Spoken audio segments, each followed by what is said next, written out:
가끔 저희 둘째가 우문현답 센스 있는 답변으로 저를 당황스럽게 할 때가 있어요. 굉장히 좀 오래 전에 제가 한번 예화를 든 적도 있는데 컨디션이 안 좋은데 계속 막 먹고 싶다고, 피자가 먹고 싶다고 조르는 바람에 너무 짜증이 나가지고 너 나 피자 사주면 너 뭐 할 거야 그랬더니 먹을 거야 막 이렇게 이야기하는 센스 있는 답변에 굉장히 좀 당황할 때도 있습니다. 근데 얼마 전에 날씨가 엄청 추웠단 말이죠. 근데 이제 사역이 다 끝나고 집에 갔는데 첫째가 둘째가 잠을 자고 셋째만 깨어 있었어요. 그래서 셋째가 이제 저녁을 먹었다고 하길래 아내랑 저녁 뭐 먹을까? 그랬다가 햄버거가 먹고 싶다 햄버거를 시켰거든요. 근데 그 사이에 이제 첫째 둘째가 깨었어요. 깨어서 저는 이제 욕심이 있어가지고 식탐이 있다 보니까 다 먹으려고 했더니 일어나서 제가 먹어야 될 감자튀김을 다 먹더라고요. 먹기 전에 아빠 나 오늘 바나나 케이크 먹고 싶다고 간식으로 바나나 케이크를 사달라고 하더라고요. 그래서 알겠다. 저녁을 먹고 내가 바나나 케이크를 사다 주겠다. 그랬는데 바나나 케이크가 필요 없을 정도로 감자튀김을 첫째와 둘째가 다 먹었단 말이에요. 그날이 굉장히 진짜 뉴스에 오늘부터 추워진다고 했던 진짜 겨울에 엄청 추운 날이었거든요. 저녁에 며칠 안 됐습니다. 그래서 저는 감자튀김 다 먹었으니까 바나나 케이크는 필요 없겠다라는 얘기를 했단 말이죠. 그래서 이제 아내가 거기에 덧붙인다고 야 희원아 오늘 날씨가 너무 춥대. 감자튀김 먹었으니까 바나나 케이크 아빠 살아가는 건 아닌 것 같아. 얘기했더니 갑자기 둘째가 엄마 밖에 너무 춥대요? 아빠 밖에 춥대. 따뜻하게 입고 나가. 이렇게 이야기해서 제가 따뜻하게 입고 바나나 케이크 살아갔습니다. 여러분 날씨가 많이 추워졌어요. 그렇죠? 그러니까 오늘은 예배 나가지 말아야겠다라는 생각하지 마시고 따뜻하게 입고 새벽 예배, 금요 기도회 그리고 주일 예배 참석하시는 여러분 되시길 주님의 이름으로 축복합니다. 여러분 아내가 화났을 때 소고기를 사줘야 되는 이유가 있어요. 뭘까요? 소고기집을 가야 됩니다. 아내가 화가 났을 때 안심시키기 위해서 분위기를 좀 띄우기 위해서 여러분 자가용의 반대말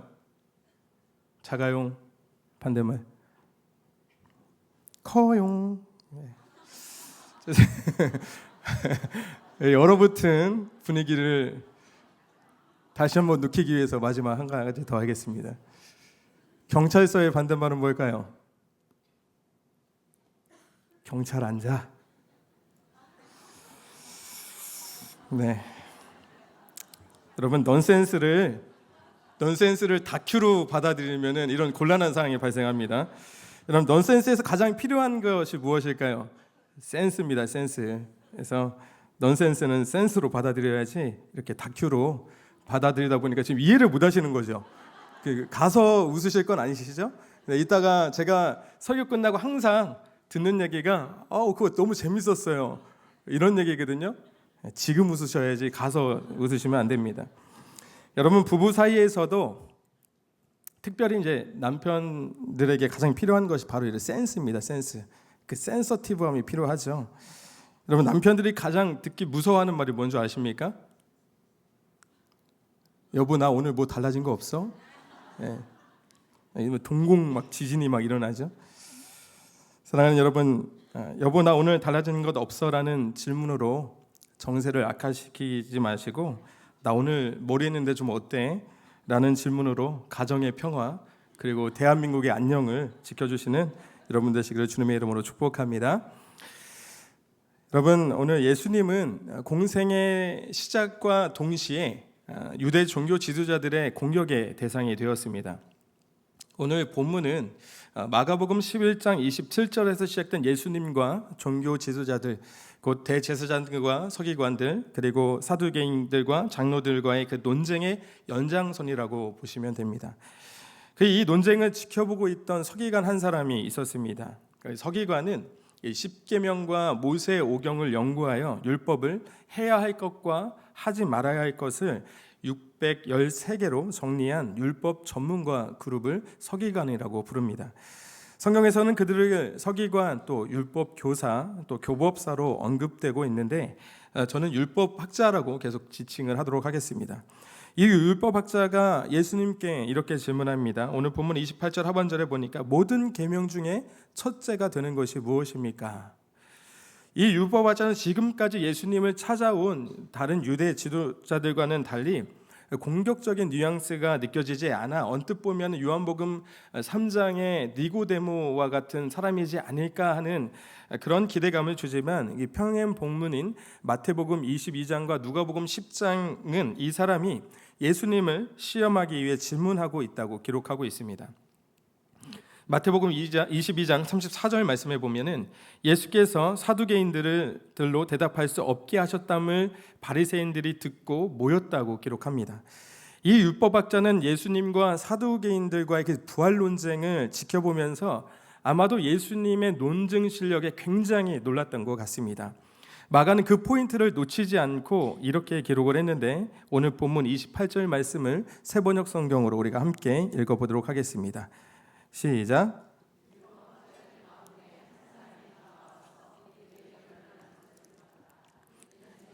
그들에게 대답을 잘 하시는 것을 보고서 예수께 물었다. 모든 계명 가운데에서 가장 으뜸되는 것은 어느 것입니까?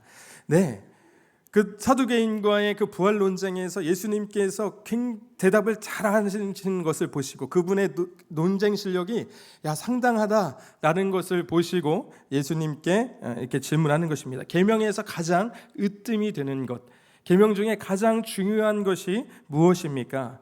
예수님의 첫 마디가 쉐마 이스라엘입니다. 들으라 이스라엘. 신명기 6장 4절부터 9절까지의 말씀을 인용을 한 것입니다. 그것이 29절부터 39절의 말씀을 읽겠습니다. 예수께서 대답하시되 첫째는 이것이니 이스라엘아 들으라 주 곧 우리 하나님은 유일한 주시라. 내 마음을 다하고 목숨을 다하고 뜻을 다하고 힘을 다하여 주 너의 하나님을 사랑하라 하신 것이요.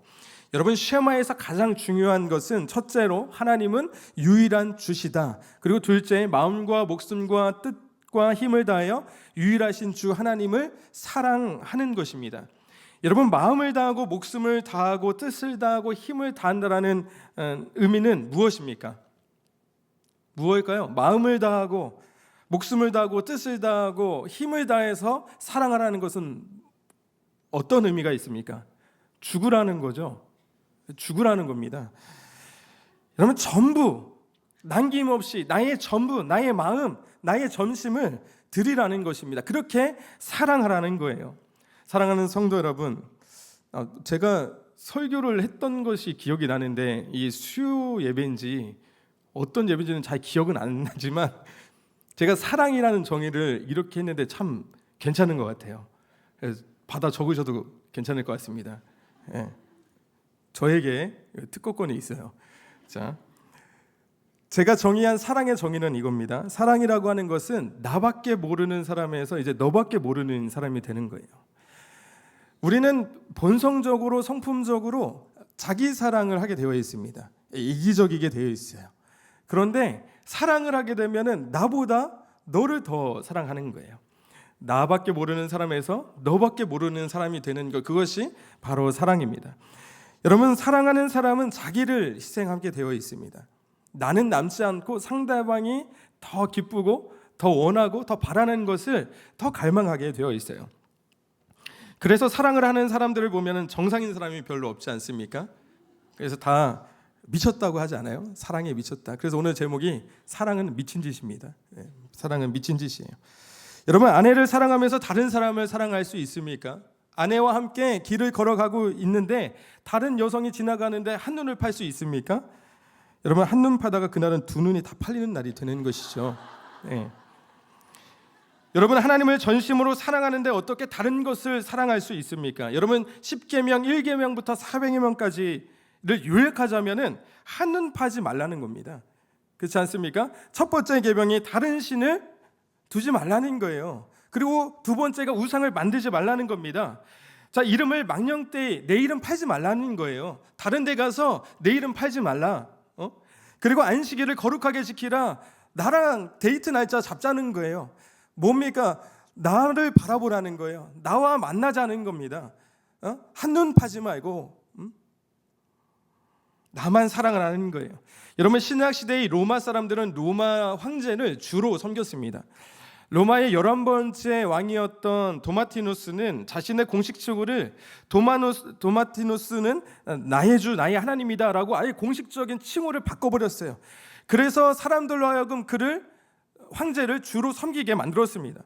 그런데 로마 황제를 나의 주, 나의 하나님으로 부를 수 없었던 그리스도인들은 땅속을 파고 들어갔습니다. 도대체 로마 황제를 가리켜서 나의 주님이십니다, 나의 하나님이다 라고 부를 수 없기에 그들은 땅속으로 들어가기를 결정했어요. 선택했습니다. 그리고 그들은 광야로 들어가서 나그네로 살기로 결정했습니다. 그래서 히브리서 기자는 그들을 가리켜서 세상이 감당하지 못하는 사람들이라고 말했던 것이에요. 사랑하는 성도 여러분, 우리는 오늘날 우리가 주로 삼는 것들이 얼마나 많이 있습니까? 하나님 말고, 예수님 말고, 성령님 말고 내가 이 세상에 주로 삼는 것들이 얼마나 많이 있습니까? 여러분, 아람어 성경에서 오늘 힘을 다하여 라고 하는 이 힘을 재물이라고 하는 단어로 번역을 했습니다. 힘을 다하여 하나님을 사랑한다는 것은 무엇입니까? 모든 제사, 모든 예배, 모든 영광을 받으실 분은 오직 주 하나님 한 분뿐이시다라고 하는 의미가 담겨 있는 겁니다. 그렇게 쉐마의 말씀은 오직 주님은 유일하신 여호와 하나님이다라고 선포하고 선언하고 있는 것입니다. 여러분, 사랑은 리스크를 생각하지 않죠. 리스크, 위험을 감수해냅니다. 그래서 사람은 everything이에요. 전부를 줄 수 있는 겁니다. 이것이 아까울까, 이걸 잃어버리지 않을까 하여서 주춤거리는 것이 아니고 everything 다 주는 겁니다. 원해입니다. 직진하는 거, 못 먹어도 고하는 것이죠. 내가 사랑하는 사람이 있습니다. 내가 이 사람과 결혼하지 못할 것 같아서 포기하거나 그러지 않습니다. 그래서 요즘은 프로포즈를 결혼 날짜를 받아놓고 프로포즈를 하는 경우가 대부분 그렇습니다. 그러나 여러분 시대만 하더라도 프로포즈 언제 했죠? 결혼 날짜 받아놓고 합니까? 아니죠. 프로포즈를 하고 가는 거예요. 그리고 결혼 날짜 받는 겁니다. 내가 혹시 결혼에 반대가 있더라도, 부모님이 반대하시더라도 내가 끝까지 결혼하겠다, 내 아내로 맞이하겠다, 내 평생의 돈 눈 필필로 맞이하겠다. 그래서 예전에 보시면은 부모님과 연을 끊고 결혼을 하시는 분들이 계시잖아요. 책임감 아니겠습니까? 사랑은 직진을 못 먹어도 고하는 겁니다. 하나님께서 먼저 마음과 목숨과 뜻을 다해서 우리를 사랑하셨습니다. 그것이 요한일서 4장 11절 말씀, 우리 같이 한번 읽어보도록 하겠습니다. 읽겠습니다. 시작.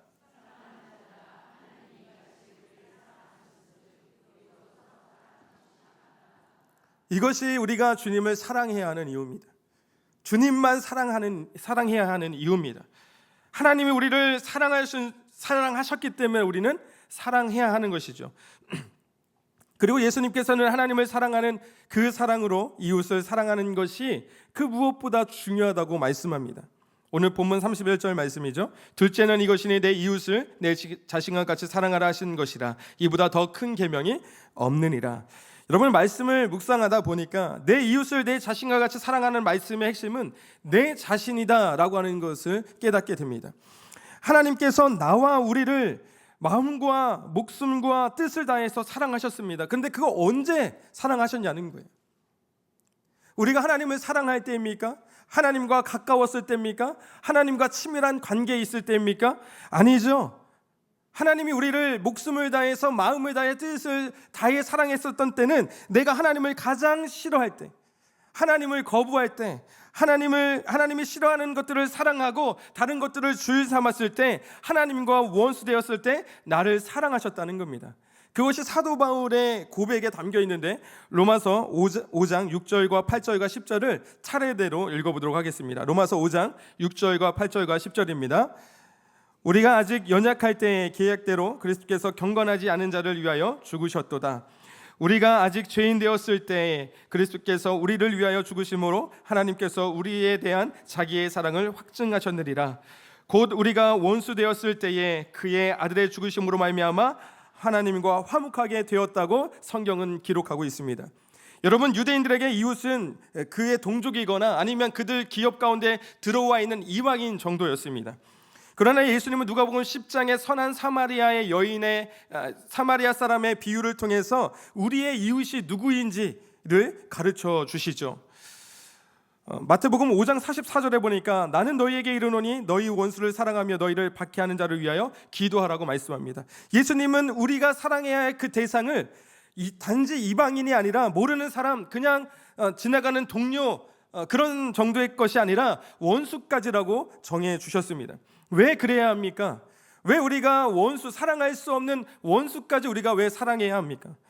원수와 같은 나를 하나님께서 마음과 목숨과 뜻을 다해 사랑하셨기 때문에, 하나님께서 사랑하신 나 자신과 같이 사랑하는 것, 그것이 바로 예수님께서 우리에게 말씀하신 그 쉐마의 말씀, 하나님을 사랑하는 것 같이 이웃을 사랑하는 겁니다. 그러나 여러분, 우리가 세상을 살아가면서 내 힘으로는 그것이 불가능해요. 너무나 잘 알고 있어요. 내가 하나님을 사랑하는 건 오케이, 할 수 있습니다. 할 수 있을 것 같아요. 그러나 원수를 사랑하는 것, 그거 불가능합니다.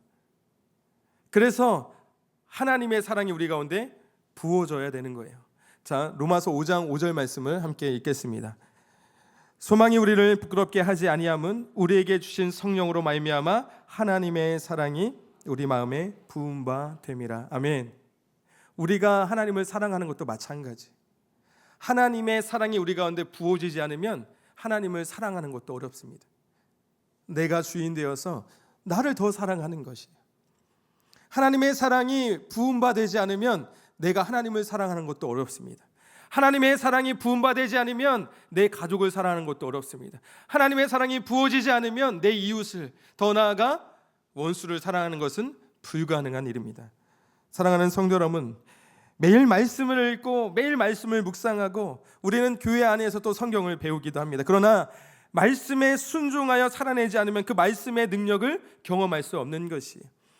하나님의 말씀이 내 안에 임했습니다. 시편 23편에 여호와는 나의 목자시다 라고 하는 그 말씀이 내 가운데 왔어요. 그러나 그것은 알고 있습니다. 익히 들어서 알고 있어요. 배워서 알고 있습니다. 그러나 내가 그분을 선한 목자로 신뢰하지 않으면, 그렇게 믿고 따르지 않으면 그분이 나의 선한 목자가 되신다는 것을 경험할 수 없습니다. 저는 얼마 전 그 아내의 첫 번째 사랑의 언어가 봉사인 줄 알았어요. 얼마 전까지. 그래서 아내의 일을 열심히 도와주면은 아내가 행복해하는 줄 알았습니다. 그런데 얼마 전 아내의 첫 번째 사랑의 언어가 봉사가 아니라는 사실을, 충격적인 사실을 알게 되었어요. 내가 지금까지 무슨 짓을 한 것인가? 네. 아내가 일찍이 러닝을 시작을 하면서 저에게 같이 막 뛰자고 하는 거예요. 이런저런 핑계를 대가면서 피했습니다. 오늘은 좀 피곤하고, 뭐 예를 들면은 사역이 있으니까 이거 마치고, 새벽 설교 있으니까 이거 마치고 하겠다. 뭐 수요 설교 있으니까 이거 마치고, 금요기도에 있으니까 오늘은 안 되고, 주일 사역 마치고, 그때 오늘 또 올해는 쉬는 날이니까 안 되고, 이게 핑계를 대면서 안 했단 말이에요. 그런데 어느 날 아내가 말하는 거예요. 자기의 첫 번째 사랑의 언어는 함께하는 시간이라. 그 말을 듣고 충격을 받았지만 저는 센스 있는 남자니까 아내와 함께 그날부터 러닝을 시작을 했습니다. 그렇게 뛰다 보니까 이제 혼자서도 잘 뛰어요. 그 우리 아주 러닝 잘하시는 목사님 한 분 계시죠? 김민수 목사님. 제가 김민수 목사님과 이틀에 한 번씩은 8km, 10km를 뛰고 있습니다. 근데 살은 잘 안 빠지더라고요. 비결을 좀 뛰는 것으로만은 아닌 것 같고. 여러분, 아내의 사랑의 언어가 함께 하는 시간이라는 것을 아는 것과 그 시간을 함께 보낼 때 느끼는 기쁨과 즐거움은 비교할 수 없습니다. 아내와 함께 시간을 내어서 운동을 하기 시작하니 내가 그냥 사랑의 언어가 함께하는 시간이야 라는 것을 알고 있는 것과 그와 함께 시간을 보내며 그와 함께 느끼는 그 즐거움과 행복함은 비교할 수 없어요. 아는 것으로 그쳤다면 저는 그 뛰는 기쁨, 함께하는 기쁨과 즐거움과 행복은 경험할 수 없었을 것입니다. 사랑하는 성도 여러분, 말씀을 아는 데서 그치지 않고 말씀이 살아있고 그 말씀이 능력 있음을 경험하시고 간증할 수 있는 여러분 모두가 되시기를 예수님의 이름으로 축복합니다. 오늘 본문 33절 말씀에 보니 또 마음을 다하고 지혜를 다하고 힘을 다하여 하나님을 사랑하는 것과 또 이웃을 자기 자신과 같이 사랑하는 것이 전체로 드리는 모든 번제물과 기타 제물보다 나으니라. 이것이 그 사랑에 대한 예수님의 질문의 대답에 대한 율법학자의 대답이었습니다. 언뜻 보면 역시 율법 교사라서 그런지 뭔가 대답이 다르다라고 생각이 들겠죠. 근데 실제로 보면, 자세히 들여다보면 정말 달라요. 성경은 마음과 목숨과 뜻과 힘을 다하여 하나님을 사랑하라고 했는데, 율법학자는 오늘 마음과 지혜와 힘을 다하여 하나님을 사랑하라고 말합니다. 여기서 지혜라고 하는 단어를 사용하면서 목숨이라고 하는 단어가 상대적으로 약화되죠. 그런데 쉐마의 핵심은 생명을 다하는 것입니다.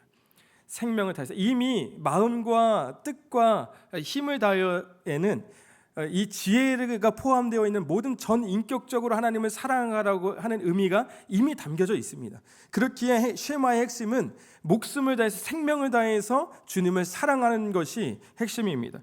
따라서 율법학자는 머리로는 내가 하나님을 전심으로 사랑하고 경외해야 되는 것을 알고 있다는 말이에요. 그리고 이웃을 사랑해야 되는 것도 알고 있습니다. 그러나 여전히 그의 마음은 자신을 포기할 수 없음을 반증해주는 대목이기도 합니다. 사랑하는 성도 여러분, 사랑이 어려운 이유는 무엇입니까? 사랑이 어려운 이유, 요한복음 13장 44절 말씀에 보니 새 계명을 너희에게 주노니 서로 사랑하라. 내가 너희를 사랑한 것 같이 너희도 서로 사랑하라고 말씀합니다. 사랑의 전제는 희생이기 때문에 그렇습니다. 사랑은 희생해야만 합니다.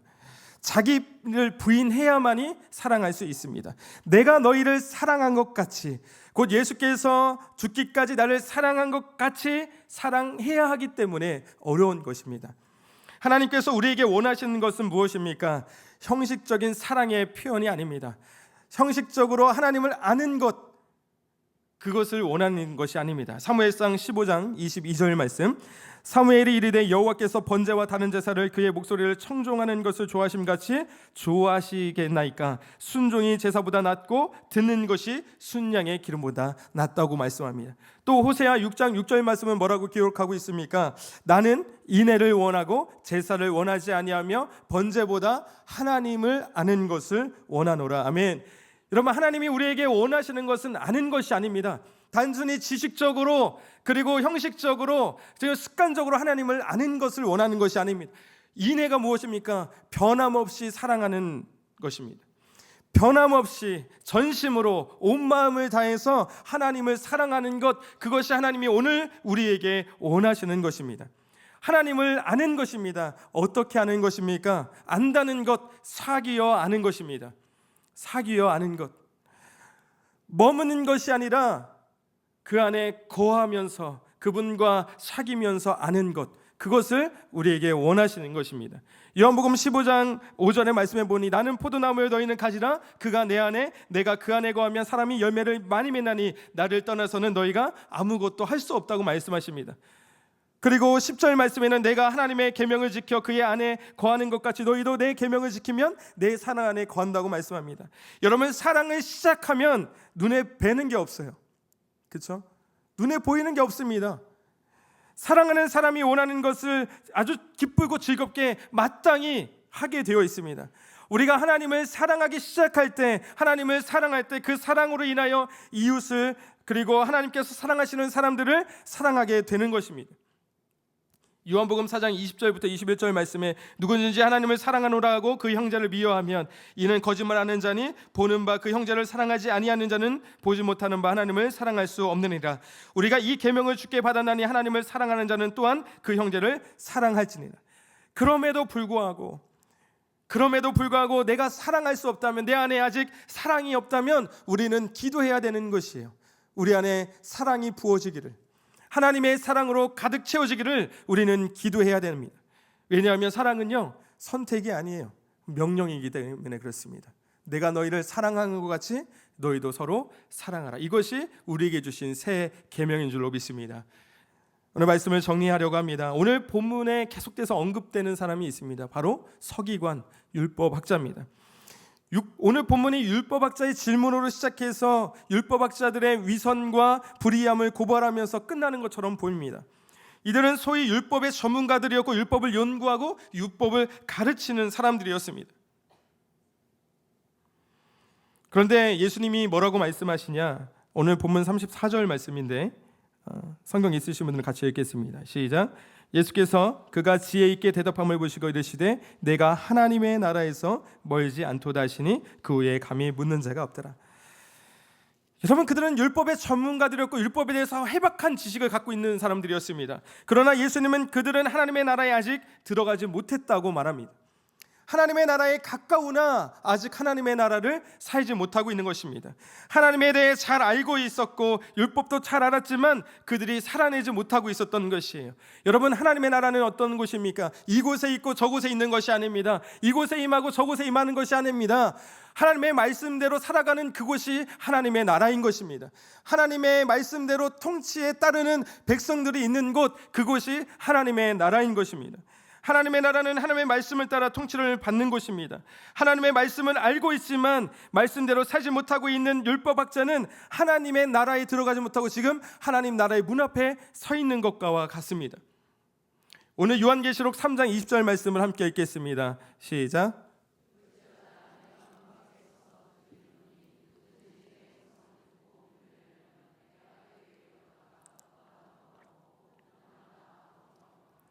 사랑하는 성도 여러분, 여러분은 지금 어디에 계십니까?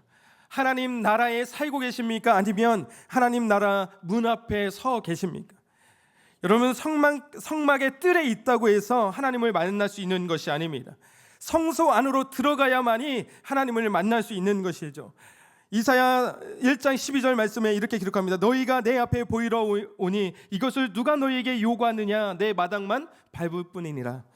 하나님에 관하여, 예수님에 관하여, 성령님에 관하여 많이 알고 있다고 해서 우리가 하나님의 나라를 살고 있는 것은 아닙니다. 하나님의 백성이 된 것이 아닙니다. 어쩌면 오늘 율법학자와 같이 전문 종교인일지도 모르겠습니다.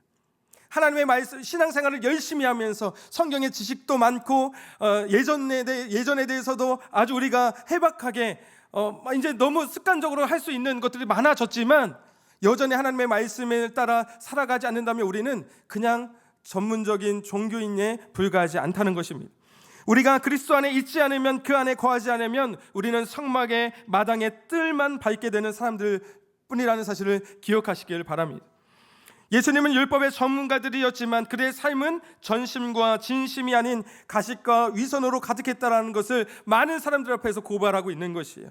특별히 당시에는 남편의 유언을 따라 율법학자들이 과부의 재산을 관리하는 경우들이 있었습니다. 그들은 사람들에게 경건한 사람이라는 것을 보이기 위해서, 어필하기 위해서 사람들이 많은 길거리에 서서 아주 길게 기도를 하면서 뒤로는 과부들의 재산을 횡령하는 불의함의 행태를 지금 사람들 앞에서 고발하고 있는 거예요. 예수님은 그들을 뭐라고까지 표현했냐면 과부의 가산을 삼키는 자들이라고 고발했습니다. 예수님은, 그리고 이 말씀에 맞춘 뒤에 예수님이 성전의 여자들의 뜰이라고 하는 성전 안에 있는 그 장소의 헌금함 앞에 앉으셨습니다. 과부의 재산을 횡령한 돈으로 마치 자신의 경건함을 과시하듯이 헌금하는 사람들, 그리고 두 렙돈, 곧 한 고드란트, 하루 일당의 2%도 되지 않는 그 금액을 헌금하는 과부의 모습이 대조를 이룹니다. 어쩌면 그녀의 재산이 두 렙돈밖에 되지 않는 것은 과부의 재산을 횡령한 율법학자들 때문이 아닐까라고 하는 해석도 있습니다. 사랑하는 성도 여러분, 전문가라고 자부하는 사람들이 율법의 정신, 율법의 본질은 몰랐습니다. 그러면 오늘 우리는 어떻습니까? 우리는 율법학자와 다르다고 생각하십니까? 율법의 본질은 사랑입니다. 마음을 다해서, 목숨을 다해서, 그리고 뜻을 다해서, 힘을 다해서 하나님을 사랑하는 겁니다. 그것이 율법의 전부입니다. 그리고 그와 같이 이웃을 사랑하는 것입니다. 그것이 예수님이 우리에게 보여주신 사랑이고 우리에게 주신 사랑입니다. 전심으로 하나님을 사랑하고 조건 없는 사랑을 받은 나와 같이 내 이웃을 사랑하는 겁니다. 사랑하는 성도 여러분, 우리는 신앙의 외적 요소들의 마음이 끌릴 때가 많이 있습니다. 말씀을 많이 알고 배우는 것보다, 형식과 절차보다 전심으로 하나님을 사랑하는 것, 그것이 하나님이 오늘 우리에게 바라시고 원하시는 겁니다. 그래서 미가서 6장 8절은 기록합니다. 우리 마지막으로 함께 읽겠습니다. 사람아, 주께서 선한 것이 무엇임을 내게 보이셨나니 여호와께서 내게 구하시는 것은 오직 정의를 행하며 인자를 사랑하며 겸손하게 내 하나님과 함께 동행하는 것이 아니냐.